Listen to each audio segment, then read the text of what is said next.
प्रकाश मरकाळे साहेबांची नूतन अध्यक्षपदी निवड झालेली आहे, त्याबद्दल मी त्यांचं अभिनंदन करू इच्छितो. आणि त्याचप्रमाणे या त्यांच्या कारकिर्दीला सुरुवात ही बेळगाव जिल्हा मराठी पत्रकार संघाच्या 1,00,000 सह्यांच्या मोहिमेनं होत आहे आणि त्यांनी ती यशस्वी करावीची विनंती करतो. आणि त्याचबरोबर आत्ता मनोहर उंगरेनं म्हटल्याप्रमाणे जो काही आपण कन्नड सक्तीविरोधी मोर्चा काढायचा ठराव मागच्या मीटिंगमध्ये केलेला आहे, तो मोर्चासुद्धा यशस्वी करण्यासाठी आपली सूत्र घेऊन आपल्या कामकाजाला प्रकाश मरकाळे साहेबांनी सुरुवात करावी. त्यांनी म्हटल्याप्रमाणे, मनोहर उंगरेंनी म्हटल्याप्रमाणे शिष्टमंडळ ही ज्योतिबाजी आता संपल्यानंतर आपण घेऊया आणि त्याच्यानंतर आपण मोर्चाची तारीख ठरवून त्याप्रमाणे तयारी लावूया. हा मोर्चामध्ये प्रचंड प्रमाणात यशस्वी होणं गरजेचं आहे, कारण हा मराठी संस्कृतीच्या, मराठी अस्मितेचा प्रश्न आहे.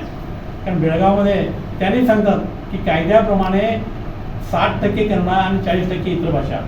मग 40% इतर भाषामध्ये समजा त्याने 20% इंग्लिश दिलं तर 20% मराठी लोकल भाषा यायलाच पाहिजे. आणि हे